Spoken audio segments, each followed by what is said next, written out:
Bismillahirrahmanirrahim. Assalamualaikum warahmatullahi wabarakatuh. Kawan-kawan yang semoga berbahagia. Kita berjumpa lagi di mata kuliah Hukum Administrasi Negara atau Hukum Tata Usaha Negara, di mana pada pertemuan kali ini atau di video materi hari ini kita akan membahas tentang hukum administrasi negara dan tata pemerintahan yang baik atau good governance. Kaitannya dengan hal tersebut, dulu ya, pada zaman Plato, bahwa penyelenggaraan pemerintahan yang baik atau kekuasaan yang baik itu berdasar dari dua hal.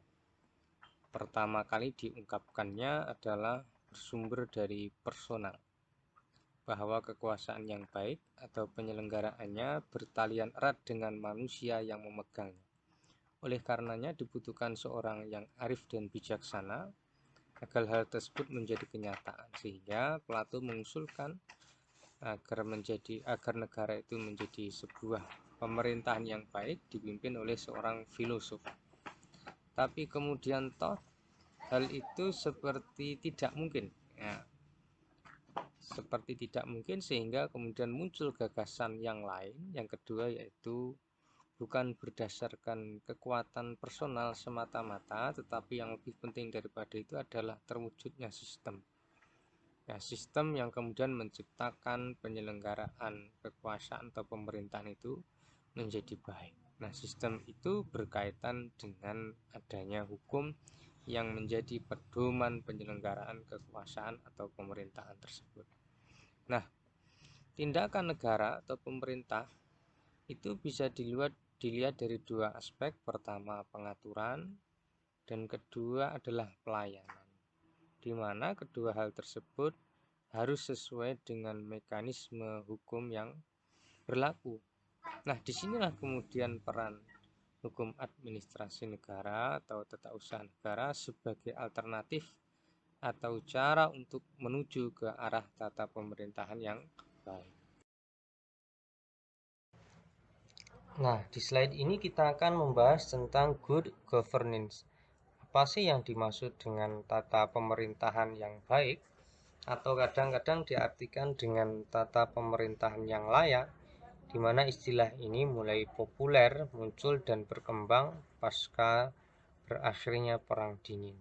Nah, pemerintahan yang baik atau yang layak itu dianggap demikian manakala dia memiliki beberapa karakteristik sebagaimana yang akan kita bahas di dalam slide ini. Pertama adalah partisipasi. Apa yang dimaksud dengan partisipasi dalam karakteristik pemerintahan yang baik? Yaitu memberikan ruang kepada masyarakat atau masyarakat mempunyai ruang untuk berpartisipasi secara aktif maupun langsung atau tidak langsung dalam pengambilan keputusan. Ya, langsung dan tidak langsung. Kalau tidak langsung berarti dia bisa melalui perwakilannya yang duduk di lembaga yang sah, ya, secara sah, sehingga dia bisa menyalurkan partisipasinya itu dalam pengambilan keputusan, ya, melalui wakilnya tadi. Kemudian yang kedua adalah penegakan hukum, ya, di mana pengelolaan pemerintahan yang baik, layak, atau profesional itu memang harus didukung oleh penegakan hukum. Tanpa ditopang oleh aturan hukum dan penegakannya, maka partisipasi publik dapat berubah menjadi tindakan yang anarkis. Nah, ini maksud daripada penegakan hukum. Kemudian yang ketiga adalah transparansi. Transparansi kalau orang Jawa ya tidak delik-delikan, ya, tidak main petak umpet, ya, bisa diakses jelas, ya, misalnya dalam penempatan posisi jabatan atau kedudukan, ya. Kemudian kekayaan pejabat publik, pemberian penghargaan, dan lain sebagainya. Nah, kemudian yang selanjutnya adalah responsif. Di dalam tata pemerintahan yang baik itu harus mempunyai karakteristik yaitu responsif. Arti responsif adalah bahwa pemerintah harus tanggap terhadap persoalan-persoalan masyarakat. Dia bisa memahami kebutuhan masyarakatnya, bukan hanya menunggu mereka untuk menyampaikan keinginan-keinginannya. Ya, pemerintah harus aktif dan proaktif. Ini berkaitan dengan karakteristik yang keempat. Selanjutnya adalah kesetaraan atau equality. Nah, maksud daripada kesetaraan ini adalah persamaan, ya, persamaan atau kesamaan dalam perlakuan dan pelayanan publik antara masyarakat satu dan masyarakat lainnya. Pemerintah harus bersikap adil, berperilaku adil dalam memberikan pelayanan publiknya, termasuk juga tidak mengenal, membeda-bedakan, baik karena faktor keyakinan, suku, jenis kelamin, maupun kelas sosial. Kemudian efektivitas. Nah, masuk efektivitas ini adalah harus berdaya guna dan berhasil guna. Pemerintahan yang baik dan bersih harus memenuhi kriteria efektif dan efisien. Nah, parameter, ya, produk kebijakannya menjangkau sebesar-besarnya kepentingan masyarakat dari berbagai kelompok dan lapisan sosial. Adapun kalau kaitannya dengan efisiensi, maka rasionalitas biaya terhadap kebijakan tersebut dapat memenuhi kebutuhan masyarakat. Nah, ini yang dimaksud dengan karakteristik efektivitas dan efisiensi. Tadi belum dibaca ya. Kemudian nomor 8 yaitu akuntabilitas. Maksudnya adalah pertanggungjawaban pejabat publik terhadap masyarakat yang memberinya kewenangan untuk mengurusi kepentingan mereka, di mana setiap pejabat publik dituntut untuk mempertanggungjawabkan semua kebijakan, perbuatan moral maupun netralitas sikapnya terhadap masyarakat. Dan yang terakhir adalah mempunyai visi strategis, yaitu pandangan-pandangan strategis untuk menghadapi masa yang akan datang. Jadi kebijakan yang diambil itu bukan berdasarkan kepentingan golongan atau keputusan pragmatis, melainkan mempunyai pandangan jangka panjang, misalnya 10 tahun atau 20 tahun akan datang. Nah, inilah karakteristik di dalam yaitu tata pemerintahan yang baik atau yang lain. Slide ini masih menyambung dari pembahasan sebelumnya bahwa 9 karakteristik yang terdapat dalam pemerintahan yang baik atau yang layak jika diruntut atau dirunut menurut Empiricus Hudson itu bersumber dari dua hal. Yang pertama adalah asas negara hukum, yang kedua adalah asas demokrasi. Bahwa dalam asas negara hukum, penyelenggaraan negara yang baik didasarkan pada pengaturan atau hukum yang baik, di mana esensi daripada negara hukum itu sendiri adalah perlindungan terhadap hak asasi manusia. Pasal 3 ayat 1 Undang-Undang Dasar 1945 kaitannya dengan Indonesia, bahwa negara Indonesia adalah negara hukum. Nah, kaitannya dengan ini juga, ya, dalam membaca pasal 3 ayat 1 Undang-Undang 1945 ini, Ismail Sunni menyatakan bahwa ada 3 hal yang harus dilakukan di dalam pemerintahan kita, yaitu pertama adalah menjunjung hak asasi manusia. Yang kedua adalah, ya, pembagian kekuasaan. Yang ketiga, pemerintahan berdasarkan undang-undang. Yang keempat, mohon maaf 4 ya bukan 3, peradilan administrasi. Nah, adapun terkait tentang asas demokrasi, ya, secara sederhana dan singkat, yang dimaksud dengan demokrasi adalah pemerintahan dari rakyat dan untuk rakyat. Dengan ciri-ciri demokrasi itu diantaranya adalah kemerdekaan individu, persamaan hak, ya, kemudian keadilan.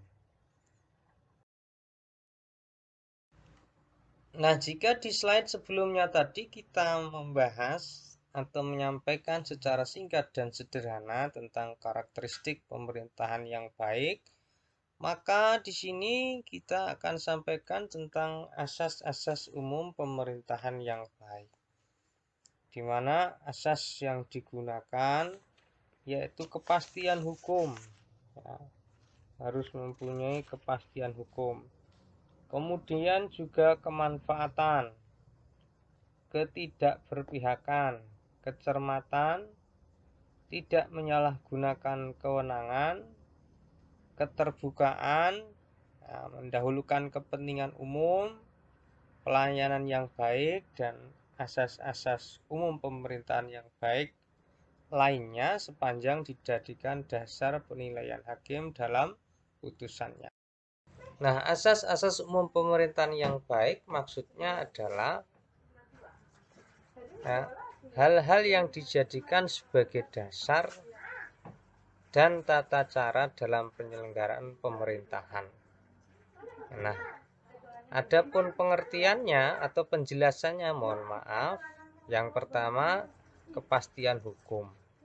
Maksudnya, dalam setiap kebijakan penyelenggaraan pemerintahan harus berdasarkan ketentuan, peraturan perundang-undangan, kepatutan, keajikan, dan keadilan.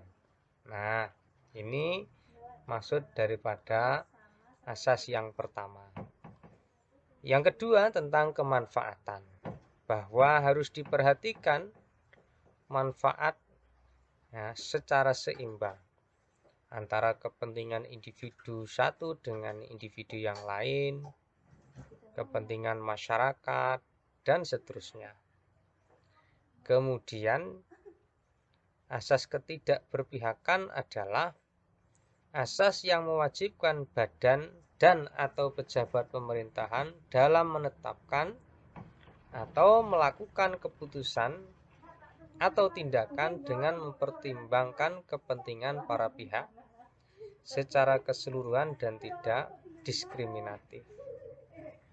Nah, adapun asas kecermatan adalah bahwa suatu keputusan atau tindakan harus didasarkan pada informasi dan dokumen yang lengkap, ya, sehingga bisa mendukung legalitas penetapan atau pelaksanaan keputusan atau tindakan yang dilakukan oleh pemerintah.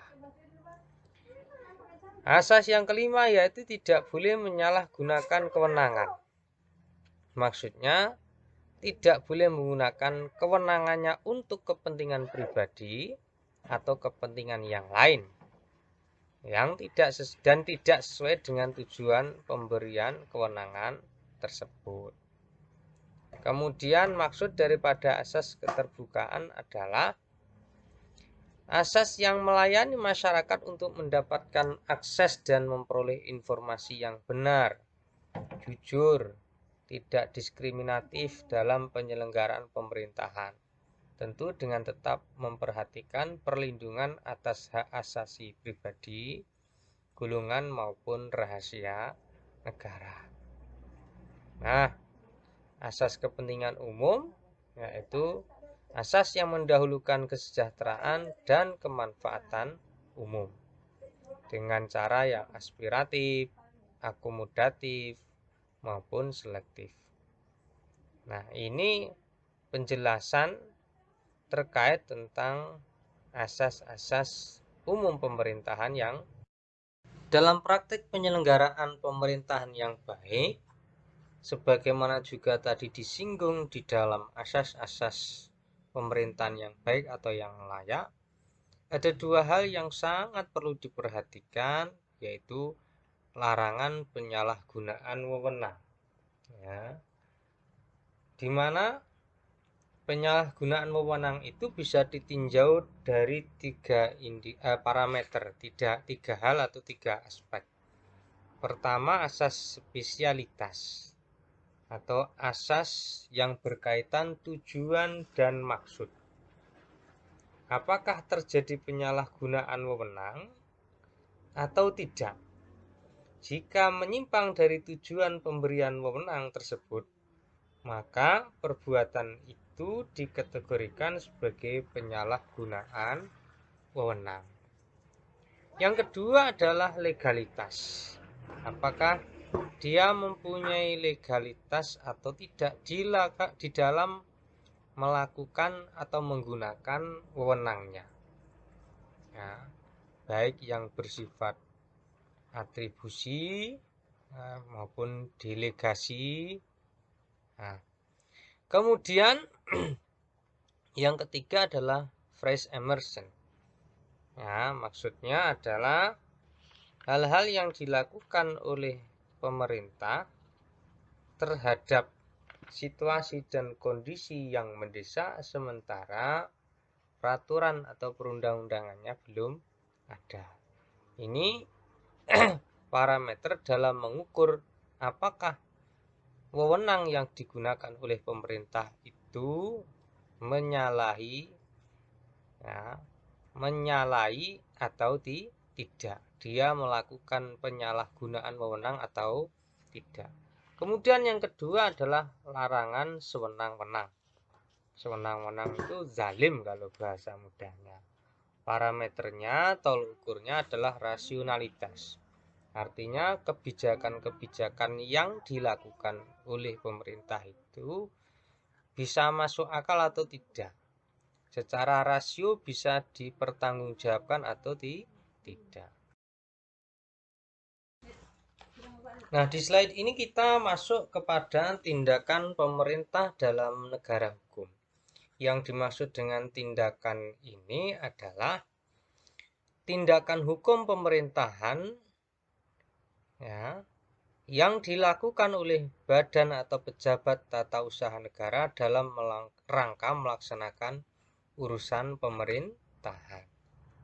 Jadi, yang dimaksud dengan tindakan ini adalah dilakukan oleh pejabat tata usaha negara atau badan tata usaha negara dalam rangka melaksanakan urusan pemerintahan. Nah, kenapa seperti itu? Karena dalam negara hukum konsekuensi logis, ya, yang harus diterima oleh pemerintah itu dalam tindakannya harus berdasarkan hukum. Nah, oleh karena itu tindakan pemerintah itu agar dia, ya, dianggap sebagai tindakan yang sah, yang tidak melanggar, menyalahgunakan kewenangannya, harus ada unsur-unsur yang dipenuhi dalam tindakan tersebut. Pertama, dilakukan oleh aparat pemerintah yang berwenang dalam kedudukannya sebagai penguasa maupun sebagai alat perlengkapan pemerintah dengan prakarsa dan tanggung jawab sendiri. Kemudian dilakukan dalam rangka menjalankan fungsi pemerintahan, menimbulkan akibat hukum di bidang hukum administrasi, dan yang terakhir dalam rangka pemeliharaan kepentingan negara dan rakyat. Jadi ini yang dimaksud dengan tindakan pemerintah yang sesuai dengan yaitu hukum. Pemerintah di dalam melakukan tindakannya atau menggunakan kewenangannya, dia harus mempunyai sumber. Sumbernya dari mana dia mendapatkan kewenangan itu? Nah, ada 3 macam sumber kewenangan. Yang pertama adalah atribusi. Maksud dari atribusi adalah pemberian kewenangan oleh pembuat undang-undang sendiri kepada suatu organ, baik yang sudah ada maupun yang baru sama sekali. Contohnya di sini adalah kewenangan yang dimiliki oleh presiden untuk membuat undang-undang, peraturan pengganti undang-undang, dan peraturan pemerintah. Ini presiden bisa membuat Perpu dan PP karena memang dia mendapatkan sumber kewenangan secara atribusi atau atributif oleh undang-undang. Kemudian delegasi. Jadi maksudnya adalah penyerahan wewenang yang dipunyai oleh organ pemerintahan kepada organ yang lain. Jadi dia mendapatkan kewenangan tersebut dari pendelegasian. Misalnya seorang wakil gubernur ya melakukan hal-hal di mana hal-hal tersebut dia dapatkan kewenangannya dari gubernur yang mendelegasikan kepada dirinya, mendelegasikan tugas-tugasnya. Kemudian yang terakhir adalah sumber kewenangan itu dari mandat, di mana mandat itu adalah ya bukan penyerahan wewenang ya, karena di sini pejabat penerima mandat atau mandataris bertindak berdasarkan mandat yang diperoleh dari pemberi mandat. Ya, dia bertanggung jawab secara yuridis atas tindakan yang diambil berdasarkan mandat tersebut. Mohon maaf, tanggung jawab yuridis atas tindakan yang diambil berdasarkan mandat tersebut berada pada pemberi mandat. Sehingga yang terjadi apabila ada persoalan atau sengketa yang digugat atau menjadi bermasalah itu pemberi mandat. Ini diperintah lah istilahnya. Diperintah oleh hukum itu namanya atribusi ya, seperti itu. Ini bahasa mudahnya loh tapi ya. Kemudian didelegasi, diperintah, tetapi sing perintah sudah memberikan kebijakan-kebijakan dan ya, termasuk tanggung jawab dari kebijakan yang diperolehnya itu dan yang dilakukan itu. Sementara mandat diperintah tapi tanggung jawab terhadap perintah itu tetap ya kembali kepada yang memberikan perintah. Contohnya bupati memberikan mandat kepada juru keuangan daerah untuk membayarkan upah pegawai. Juru keuangan daerah hanya melaksanakan tugas, namun tanggung jawab ada pada bupati. Ya, misalnya terjadi kerugian negara dan lain sebagainya, itu ya bupati masih terkena sangkut pautnya. Kerugian, mohon maaf ya, bukan negara, kerugian negara dalam skup wilayahnya tadi ya, wilayah kabupatennya tadi. Bahasan yang terakhir adalah apa tolak ukur keabsahan tindakan pemerintah. Ya, di dalam parameter atau tolak ukur keabsahan tindakan pemerintah itu diatur dalam pasal 53 ayat 2 nomor 9 Undang-Undang nomor 9 tahun 2004 bahwa tindakan pemerintah harus berdasarkan peraturan perundang-undangan.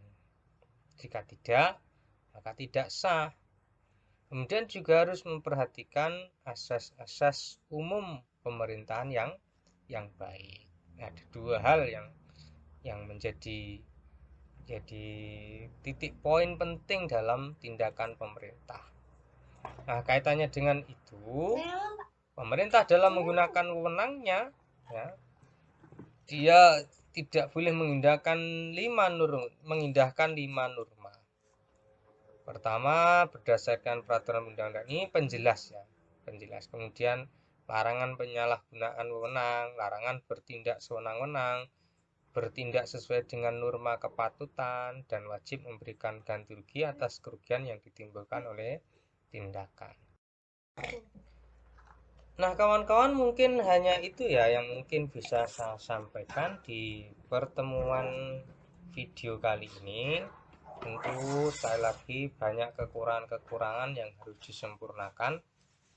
Oleh karenanya saran, kritik, sharing, dan lain sebagainya saya persilahkan. Nah, baik kawan-kawan yang kuliah bersama saya maupun kawan-kawan lain yang sedang memberikan perkuliahan atau kuliah di tempat yang lain untuk menyempurnakan yaitu materi terkait hukum administrasi negara dan pemerintahan yang baik. Ada kurang lebihnya minta maaf. Akhirul kalam, wassalamualaikum warahmatullahi wabarakatuh.